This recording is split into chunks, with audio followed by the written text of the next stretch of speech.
Welcome to another episode of Deciphering Doctrine on the Air Force Doctrine Podcast. My name is Nicholas Underwood.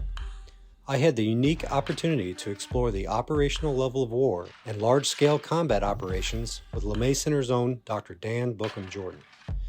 We discussed the linkages between tactical, operational, and strategic levels of war, and the enormous difference between counterinsurgency operations of the past and large-scale combat operations of the future. Dr. Jordan is a retired Air Force colonel and fighter pilot. His experience includes serving as the command director for NORAD and assistant professor at the U.S. Army's Command and Staff College and the Baltic Defense College in Estonia. Please join us. All right, Bookem, back with us again. Really engaging target of opportunity for the audience. Bookem, who works with us at the Doctrine Center, took us down for a staff ride on the Battle of Mobile. I got to ride with him on the way back. He's one of our experts on joint doctrine at the LeMay Center, working on everything from joint targeting, close air support, doing a lot of great work up there, did a lot of work on the joint doctrine note on competing. And so we thought we'd get you here, talk some contextual elements. And so today the focus is about operational thinking, operational level of war, operational doctrine. So a lot of questions I want to get into, but first let me say thanks for being here. Thanks for driving and educating us at the same time. Happy to be here. This is going to be a lot of fun. All right. So let's start with, at the LeMay Center, we do operational doctrine. Everybody discusses the levels of warfare, strategic, operational, tactical. What is the operational level of war? Why is that different? Is it a hard line between operational, tactic, strategy? What is it? That's a really good question. To be honest, after having taught operational art and joint planning in 5 different countries, I will say there's very little agreement about what is or is not at the quote-unquote operational level of war.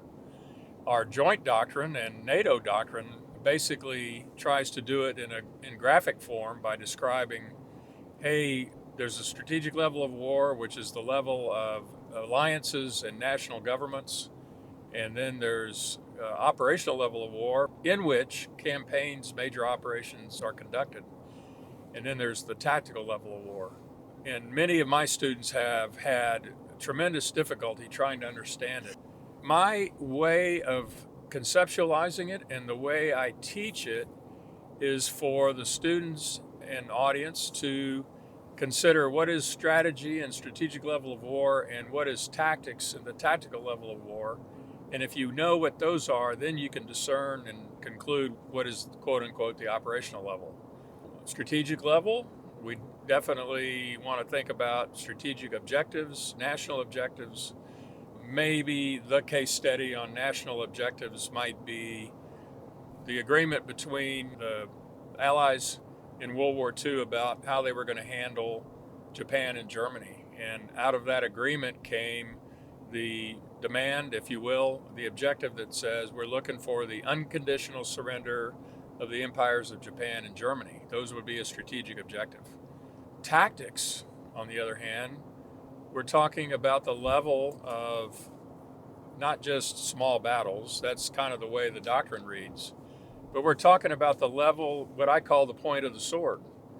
The tactical level of war is the point of the sword. So if I'm a company commander of Marines or a company commander of infantry, I'm at the pointy end of the sword. But so is a fighter pilot, a bomber pilot, or the captain of an Aegis-class cruiser.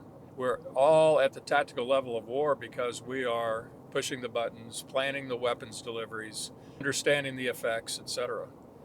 So if the tactical level of war is where we're throwing the weapons out, and the strategic level of war is where we decide the grand strategy and the grand objectives, then the operational level of war is the connection between the two. That is to say, an operational commander takes strategic objectives and converts them into objectives and operations that a tactical commander can be successful at. So it's the operational commander's goal is to make sure that the tactical fight is won, whether that's arranging operations in a large scale or arranging operations in a very small scale. That's the operational level of war, because that is the commander and the staff that are trying to arrange these operations in such a way that any tactical commander, fighter pilot, ship commander, infantry commander, whatever, knows and understands what their job is, and they know that the operational commander is providing them with the resources to win. Yeah, absolutely. We just got back from the staff tour on the battle for Mobile. Didn't actually end in a battle itself for Mobile, but it was a large operation. I think we could correctly say it was the Mobile operation. And what's interesting and really helped to clarify operation to me versus tactics is the operation for Mobile began with a naval battle. It began with cooperative operations over Fort Morgan, followed by Spanish Fort. We have these other battles that are all taking place for this operational objective, which is Mobile. Is that a good way to think of it? That's a very good way to say it. Joint Doctrine talks about the linkage of operations and battles and engagements, in which an operation has a sequence of battles or multiple battles at the same time. Mm-hmm. And a battle is multiple engagements in sequence or at the same time. And the big leap that we make from thinking about, wow, this is in the context of the operating environment of the Civil War and Mobile Bay environment during 1864 and 1865, and you take that and translate it into what we consider or think about today in modern doctrine of a peer fight. It is the operational commander's job to sequence these operations, battles, and engagements in such a way as to move forward toward the strategic objective. Absolutely. So the operational objectives achieve strategic objectives, tactical objectives add up to achieve the operational objective. Exactly right. Okay. They're all linked. It's an incredibly important concept in doctrine and in our joint planning syllabi, that all of these operations, battles, engagements are linked to a common objective, which would be the strategic objective. And if by chance we're out there doing something that is not linked to a strategic or an operational objective, then we ought to be standing up and saying, okay, why are we doing this? We're risking lives. We're risking the blood and treasure of ourselves and our allies if they're not linked to a specific objective that makes sense and has been designated by the strategic leadership. There is a discourse out there right now that talks about there is no operational level of war. And in fact, Clausewitz is often quoted, never read, strategy is the sum of the battles. And I've always been bewildered by that statement, mostly because I think operations were much more limited at that particular time. And so in a lot of ways, operations is the sum of the battles, depending on the objective itself. So everything becomes the sum of everything else, I guess is a better way to say it. Is the battles can sum up to the operations can sum up to the strategy or the achievement of the strategic objectives. That's a very interesting point of view. I would want to question it, if you don't mind, in the sense of, if my strategic objectives are paramount, then looking at a series of tactical actions, engagements, and battles, and then capturing it and saying these are the sum of the strategy, that implies that the tactical level of war is driving what's going on, and that I would object to very much. I don't want my platoon commanders out there today we talk about the competition continuum. I would not want platoon commander or ship commander making decisions in competition, that is to say in a state of peace, that might lead to war. And therefore, what always has to happen is the strategy drives everything. The strategy may be wrong. We may have to go back to school and figure out how to adjust if we're not being successful. Got it. And that's where you get into the joint planning world of branches and sequels and what are you going to do if something different happens, that kind of stuff. I appreciate that clarification. And what I think is interesting there is if we can build off of that, the tactics should not drive and create the strategy. The strategy should drive the tactics, I think summarizes what you're saying. Yes, exactly right. And so the interesting part about that is in today's world, we saw this with things like Abu Ghraib and a variety of other social media blunders, is tactical level decisions can have strategic level effects. Absolutely. Utilizing that thought, then how about we talk about who needs to be thinking at what level? just finished reading first couple chapters of John Warden's air campaign, and he talks about who thinks at what level. But as we identified on this staff ride, if a commander doesn't consider the levels above and below them, meaning thinking an operational commander should also be thinking of strategic implications and tactical implications for their plan, and tactical should consider operational and perhaps even some strategic. So who thinks at what level, and can you ever ignore any of them? The answer is no, absolutely not. Can't ignore any of it. Now, I would qualify discussions about the tactical level of war in terms of understanding. It's absolutely important that our tactical commanders understand why they're in this battle or approaching battle. And that means they have to understand the operational objectives. That leads to a continuity and linkage that we already talked about, but it also has a touch point in terms of combat leadership and the ability to express to your soldiers, sailors, airmen, and guardians what and why you are in this conflict and what your purpose is. That is incredibly important. On the other hand, I don't need necessarily a tactical commander to understand more than what's happening left, right, in the front, in the center, behind, or in front of him or her. I don't need that to happen. I need them to understand their mission and what the relationship is between their unit and the units to the left, right, front, and behind. I do, however, need an operational commander to be not only understand what they're trying to do, but also understand what the tactics of the various, what I call the tools in the kit bag, how those tools are being employed. So, for example, I used to be a fighter squadron commander. I didn't know how to fix an engine. I knew how to fly the airplane, of course. But I did know that if the engine is broken, certain things need to happen in sequence until it's ready to fly again. The same thing I would expect out of an operational commander, and that is I'm arranging operations that may cross domains, maritime, land, air, and I need to understand how those tactical commanders are going to employ their forces. By the way, I could throw in space and cyber at the same time and think of it that way. I need to understand how they fight and what the implication is if they are unsuccessful. If I don't understand that and I am surprised by a loss in one domain or another that has an effect across all domains, we are in big trouble.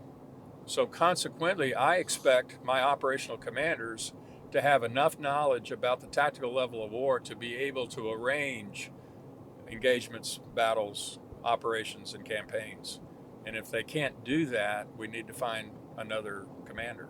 I want to take that and talk about mission command. Okay. Because that really is, we talk about the shared understanding, the mutual trust. These are become buzzwords in a lot of sense. They're principles, they have definite value and meaning.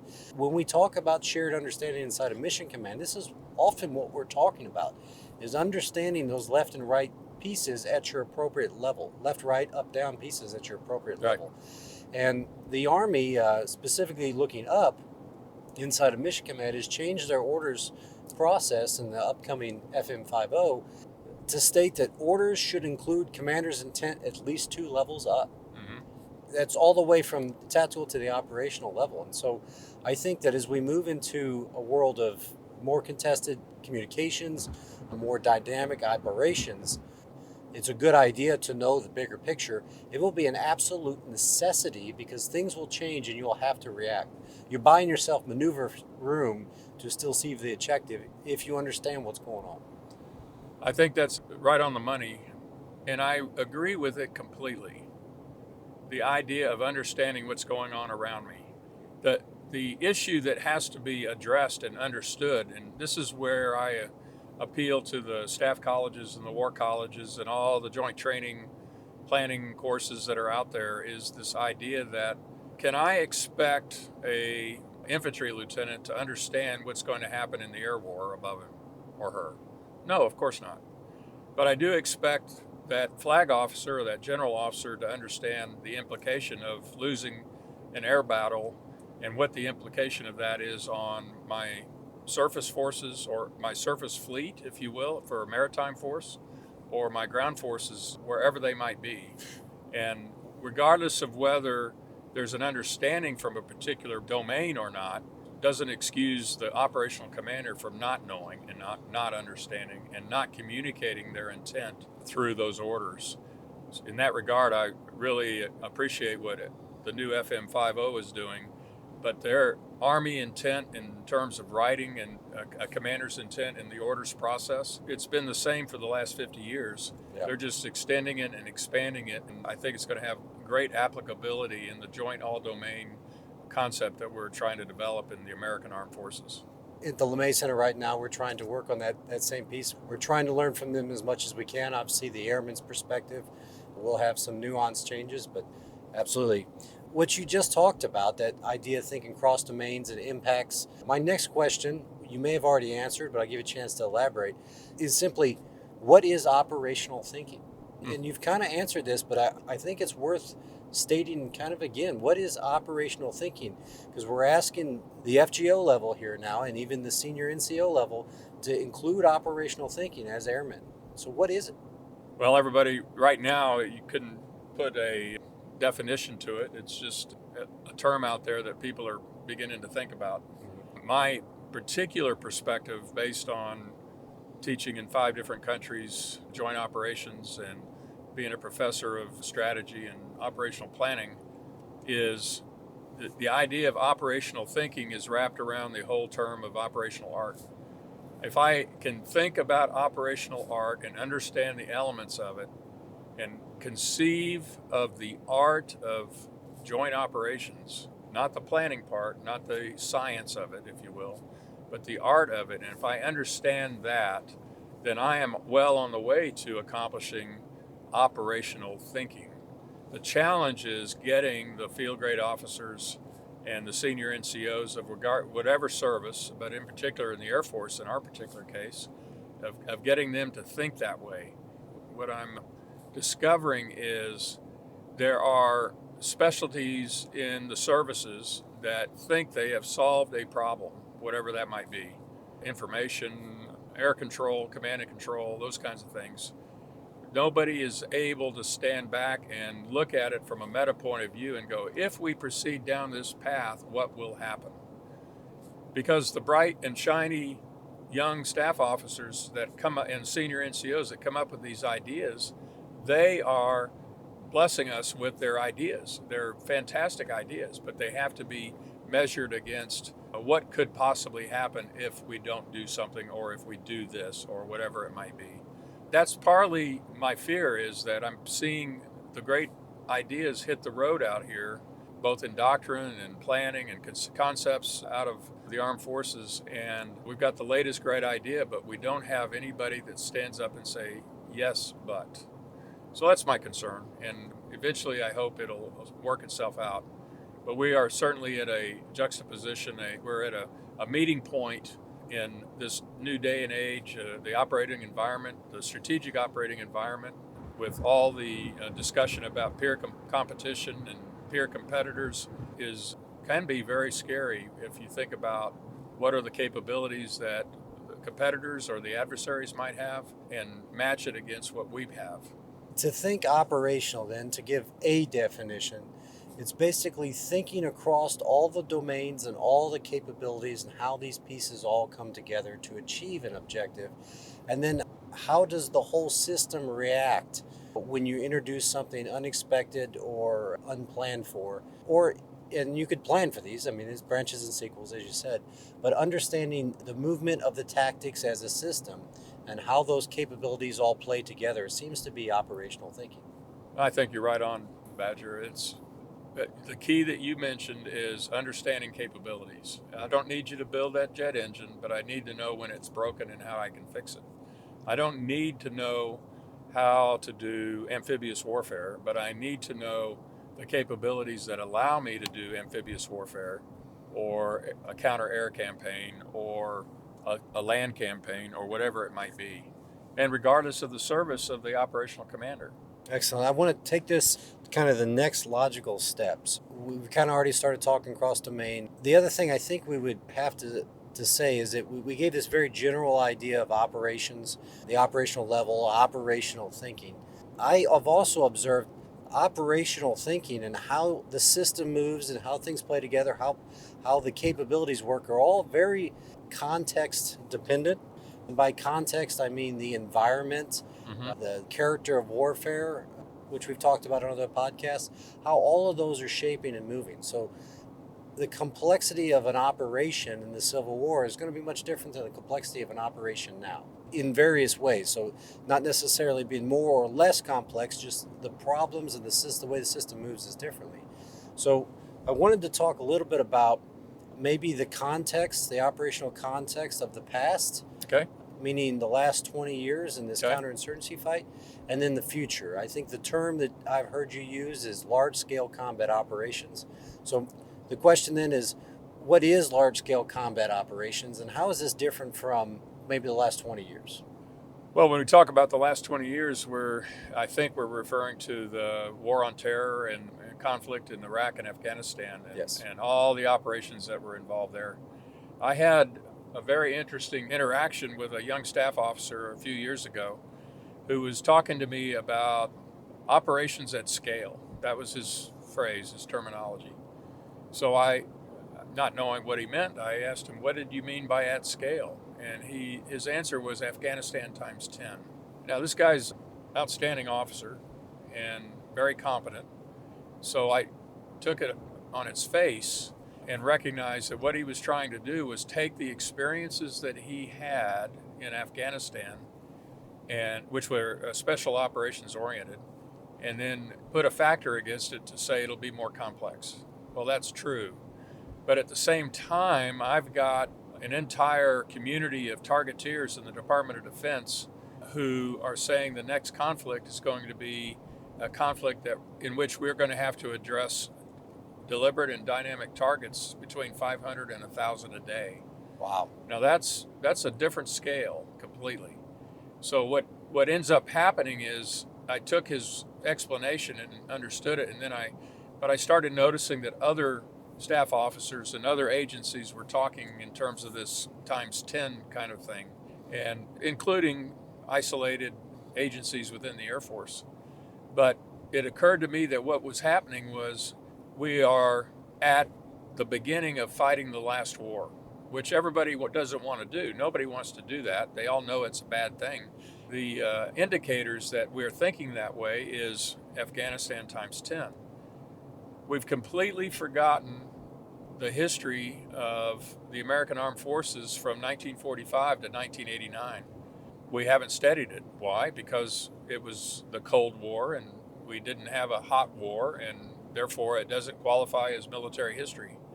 But the fact of the matter was we had large units of allies and Warsaw Pact armies and air forces and navies positioned against each other, just waiting for the first shot. The force ratios between the two sides were unbelievably difficult. The Allies were basically at a disadvantage 4-1. Airplanes at times in different theaters, we were outnumbered 10-1. We never had to execute under those conditions. But the thinking back then was very different than our thinking in the last 20 years. And this is what concerns me. If I'm going to have a conflict that is bigger than Afghanistan times 10, inevitably I'm going to end up with either large set-piece battles, which a lot of people disagree with, by the way, or a whole series of minor engagements that total to a large set-piece battle.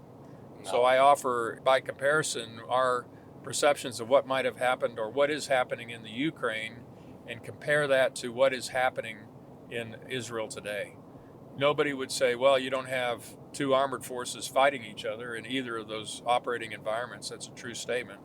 But the scale of operations and the scale of planning necessary to accomplish the strategic objectives on both sides, Ukraine and Russia and Israel and Hamas, is very, very difficult to ignore and is an example of an expanding operating environment in which the scale of conflict is getting bigger and bigger. Absolutely. And we're still dealing with two significantly overmatched forces. Russia is significantly overmatched on Ukraine, although due to some decision making, and withholding, I think, on Russia Mm-hmm. for obvious escalation reasons. It's almost not moving quite as quickly as they would like. Right. In Israel, we're seeing a sniffing overmatch, and to the point where it's taken global attention. I don't want to get too much into that, but Yep. whereas if the U.S. finds itself embroiled in the type of conflict that has been preparing for, we're not looking at significant overmatch. I would imagine that what we're talking about here is hugely important. To really get into that bigger point, Yep. I want to kind of look through the joint functions, and maybe we can do some contrasts and compare. Okay. And so let's start with fires. Okay. So being a soft guy inside of AFSOC, over the last 20 years of counterinsurgency, basically here's what fires kind of look like. You throw a bunch of ISR birds up, you gather a bunch of intel, you find your targets hiding out in fields or whatever you have to do, and you either send in a direct action team in order to go get the target, or you call in an airstrike, which is controlled from a central location in a JOC, and there's an Army JTAC or perhaps a TAC P there that gives you a 9-line, you attack it, and these kind of happen sequentially. Each JOC is controlling 1 or 2 strikes at a time, and maybe across the AOR, there's a dozen of these JOCs. That was what I considered fires, at least from the air perspective, for the last 20 years to this counterinsurgency.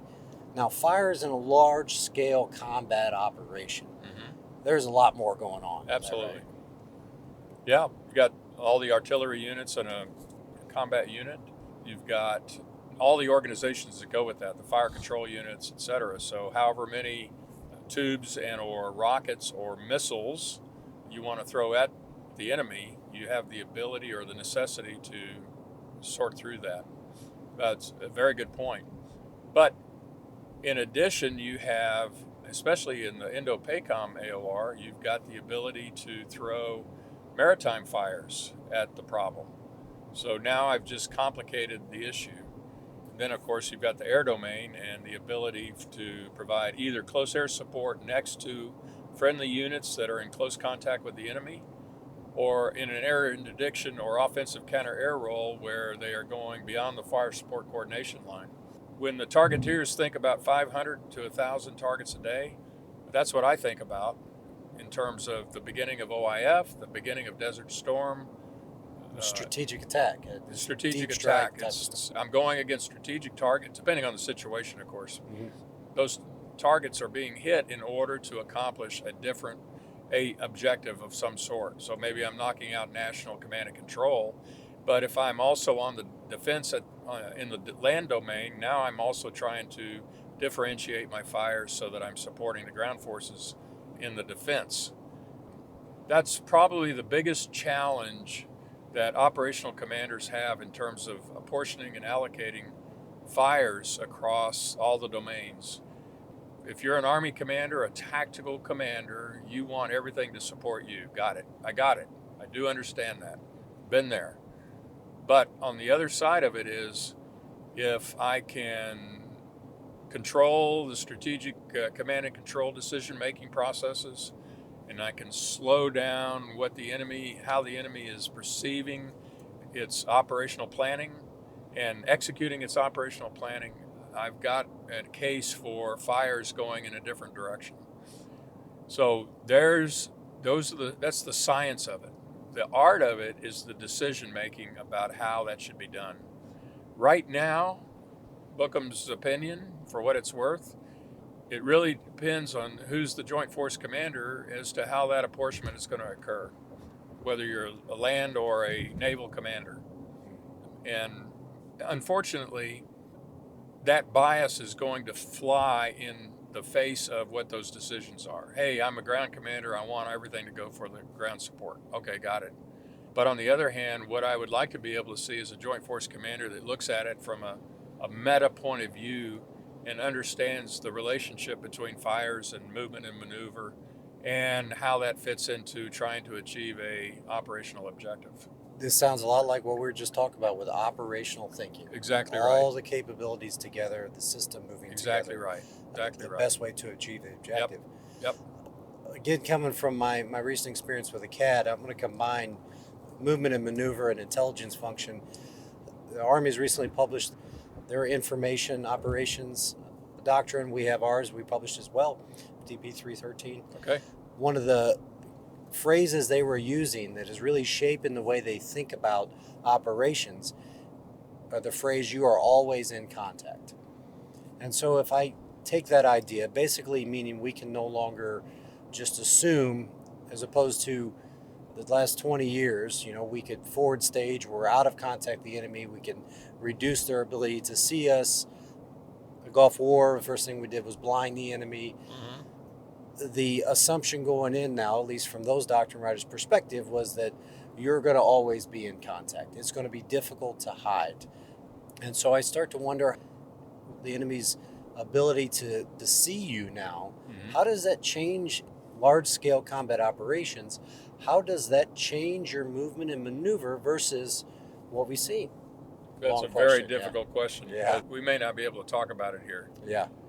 I do like the idea of the operational artist, the person who is trying to do operational thinking, if you will, has a opportunity to mix and match different domains that we're operating in, space, etc.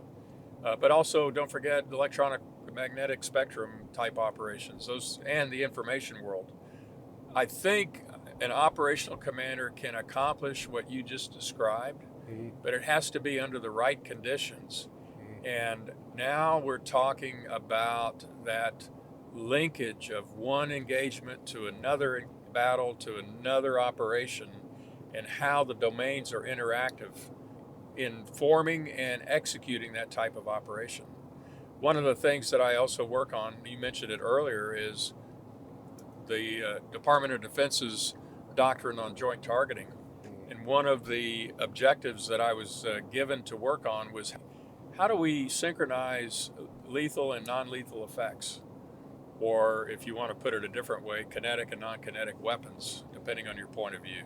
And I would just offer the days of not knowing what a non-lethal effect might be and how it's accomplished is unacceptable. If you don't understand how information, etc., has an effect on your operations, we're in big trouble. And it has to be coordinated and synchronized, and we have to have experts that know and understand how to do that.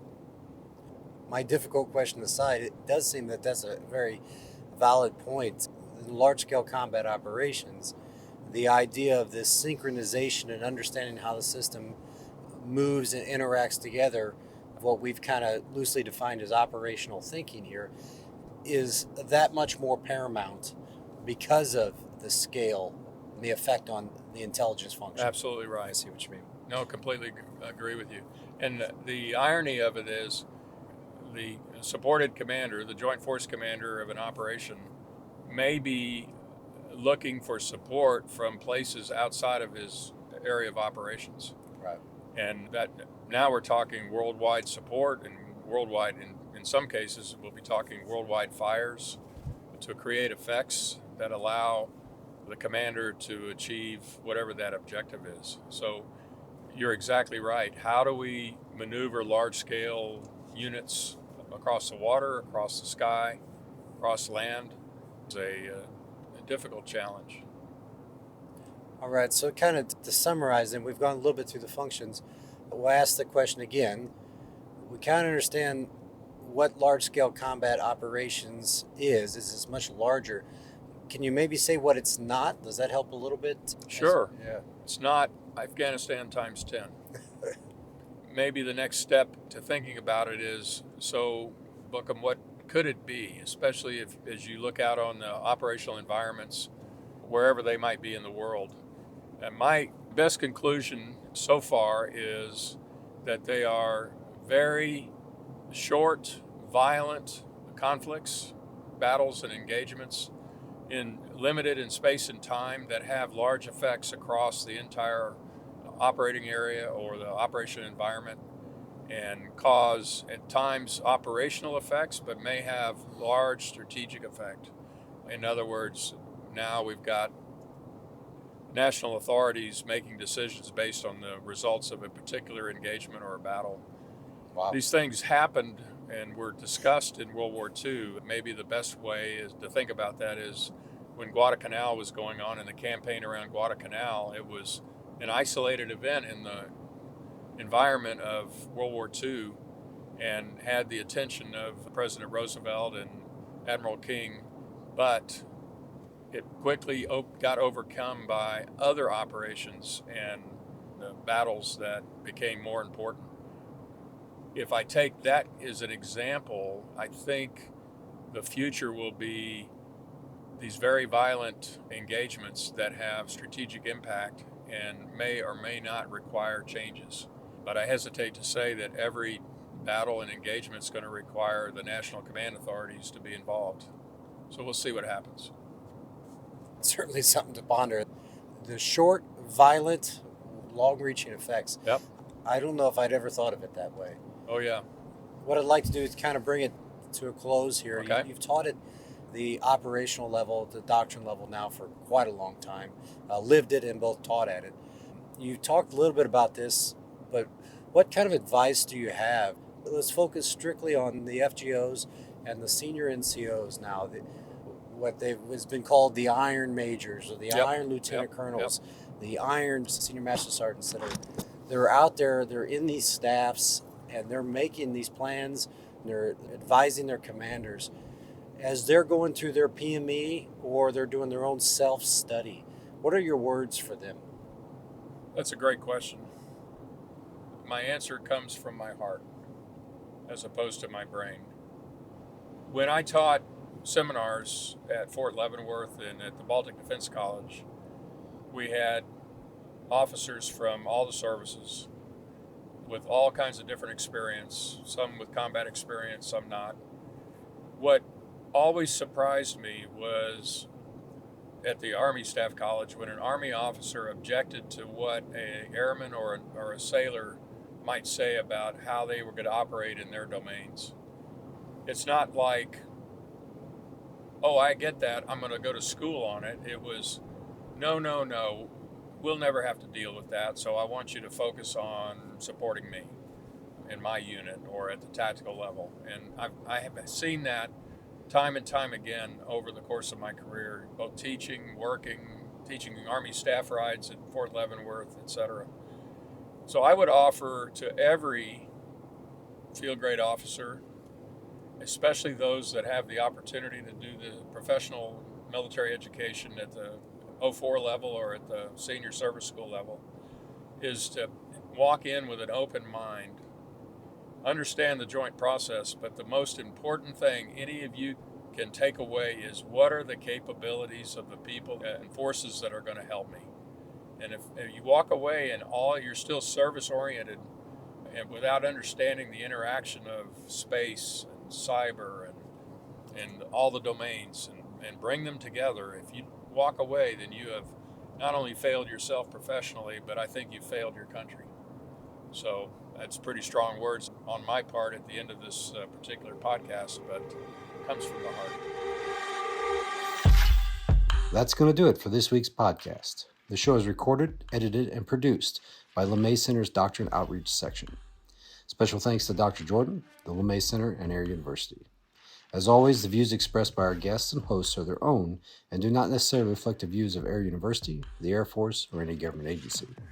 I'm Nicholas Underwood. We will see you next time.